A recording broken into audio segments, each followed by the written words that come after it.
Libanon kalau ngerayain Maulid, kalau kita kan pakai petasan. Orang Libanon nggak pakai petasan. Tahu pakai apa? Pakai senjata. Ditembakkan ke atas. Setiap Maulid, setiap Rabiul Awwal. Nah, di Libanon kan banyak juga orang Kristen. Satu waktu ketika mereka lagi menembakkan senjata ke atas, ada peluru yang nyasar. Itu peluru nyasar di kepala seorang anak kecil yang beragama Kristen. Bapak ibunya agama Kristen. Nyasar itu peluru. Dibawa ke rumah sakit Libanon. Rumah sakit Libanon nggak terima karena ini peluru udah hampir nembus otak. Dibawa ke Amerika. Dokter semua angkat tangan. Ini anak udah koma, udah nggak sadar. Dokter panggil ini ibunya, ibu sih. Ini anaknya ibu. Beberapa jam lagi pasti dia meninggal. Akhirnya ini ibu teriak, "Dari Muhammad, coba kamu lihat kelakuan umat kamu. Umat kamu ngerayain Maulid, mereka tembakkan senjata ke atas sehingga pelurunya nyasar di kepala anak saya yang tidak berdosa. Tanggung jawab kamu, wahai Muhammad." Saya bilang segitu. Akhirnya dia masuk ke ruangan anaknya, pengen lihat anaknya untuk terakhir kali. Ketika dia baru buka pintu, kaget dia, saudara-saudara. Dia lihat anaknya bangun, bekas luka tembakannya hilang. Anaknya bilang, "Ibu, jangan suruh itu orang keluar, tutup pintu itu. Jangan biarkan dia keluar." Siapa? Itu tadi Muhammad datang ke sini, dia usap saya punya kepala. Akhirnya itu ibu masuk Islam, dokter yang lihat masuk Islam, semua yang melihat kejadian tersebut masuk Islam. Jadi Nabi Muhammad akan selalu ada, saudara-saudara. Cuma dalam kitabnya Abu Yamaniki dijelaskan bisa juga Nabi Muhammad nggak hadir. Walaupun kamu baca Maulid, Nabi nggak hadir. Kok bisa? Jikalau di dalam peringatan Maulid ada hal-hal yang dibenci oleh Nabi Muhammad. Apa itu? Pertama, ikhtilat. Tahu ikhtilat?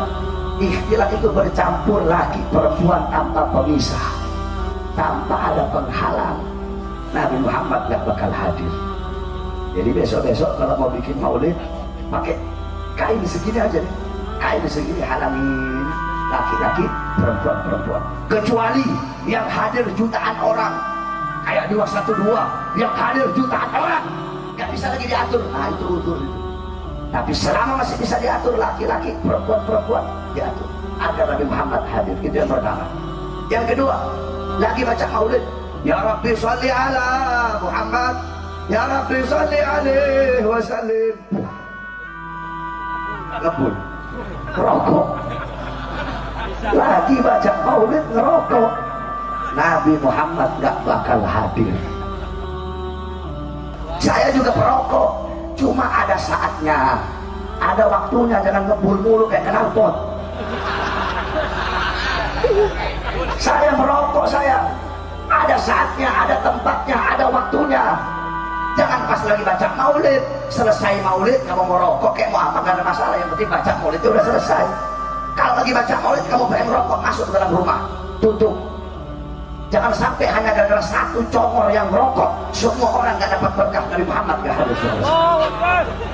Kamu tahu dalam kitab diceritakan Al-Habib Ali bin Muhammad Al-Habsyi ketika ditarif, beliau adalah memiliki madon, tingkatan kewalian yang sangat tinggi. Tingkat wali yang paling tinggi di atas wali kutub, tahu apa? Yaitu seorang wali yang berjumpa dengan Nabi Muhammad yaqdatan, dalam keadaan terjaga. Itu adalah magom wali yang paling tinggi. Habib Ali mendapatkan itu magom di umur 10 tahun, saudara-saudara. Nah, suatu waktu di jalanan Karim, beliau melihat Nabi Muhammad itu masuk ke rumah satu orang. Baru nyampe pintu, Nabi Muhammad keluar lagi. Habib Ali tanya, "Ya Rasulullah." Jadi yang dilihat itu ruhnya Nabi. "Ya Rasulullah, tadi aku lihat kamu mau masuk ke rumah itu orang, tapi kamu keluar lagi. Kenapa ya Rasulullah?" Apa kata Rasulullah? "Ya, aku mau masuk karena di situ sedang dibacakan Maulid. Tapi tidak jadi aku masuk, aku keluar lagi karena ada yang bawa tembakau. Bawa doang itu, Nabi gak hadir, apalagi dihisap. Jangankan kita, anak cucunya saja bawa rokok gak ditengok." Kamu tahu, ada satu wali sedang bersiarah di hadapan kubur Nabi Muhammad. Ketika dia lagi siarah, sadar ini, dia lihat Nabi lagi mondar-mandir. Dia bilang, "Ya Rasulullah, kamu ini kayaknya sedang kehilangan sesuatu." Iya kata Rasulullah, aku pengen nemuin cucuku tuh yang di samping tiang. Terus kenapa tidak kamu temui ya Rasulullah? Aku nggak bisa temui dia karena di kantongnya ada tembakau. Cucunya nggak ditemui, kamu siapanya? Oleh karena itu saudara-saudara sekalian, rokok itu para ulama beda pendapat. Karena saya juga merokok, jadi ambil yang hukum makruhnya aja. Sebab saya juga rokok. Ada di kitab Raf'ul Istibab nama kitabnya. Kalau Wahabi jelas haram rokok. Wahabi. Nah saudara-saudara, haram itu ada dua. Ada haram li dzatihi, ada haram bi hukmihi. Ada haram karena zat, ada haram karena hukum. Haram karena zat, anjing, babi, khamr, darah, kecuali darahnya Nabi Muhammad. Ada karena hukum, ini zatnya halal ini, air putih. Hukum meminumnya bisa jadi haram.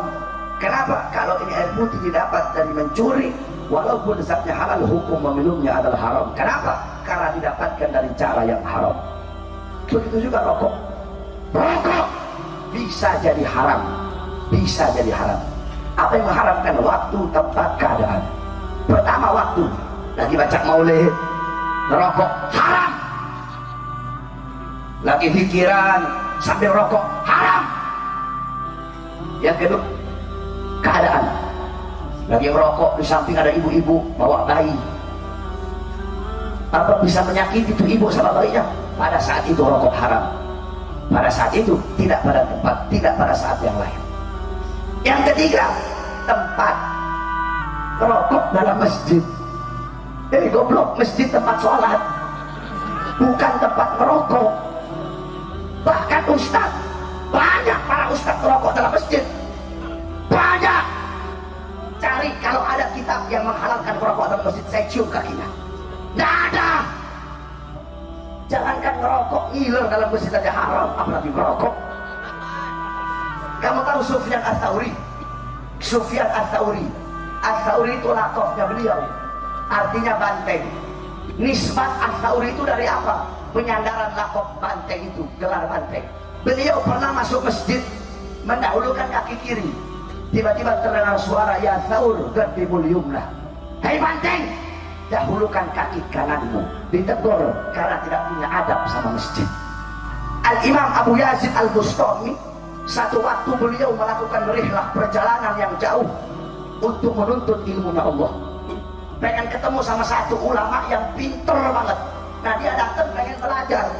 Ketika udah ketemu nggak jadi, beliau pulang lagi. Orang-orang nanya, ya Abu Yazid, kamu melakukan perjalanan berbulan-bulan cuma pengen belajar, pas udah ketemu kenapa gak jadi belajar? Kata Abu Yazid, iya, aku lihat tadi ini orang ngeludah arahnya ke masjid. Bukan ngeludahin masjid, bukan. Ini masjid, dia ngeludahnya ke sana. Harusnya kan ke sini aja, bisa aja dia ngeludah ke kiri. Tapi ini enggak, itu masjid, dia ngeludah arahnya ke masjid. Sama masjid aja gak punya adab, bagaimana sama yang punya masjid, yaitu Allah Subhanahu wa ta'ala.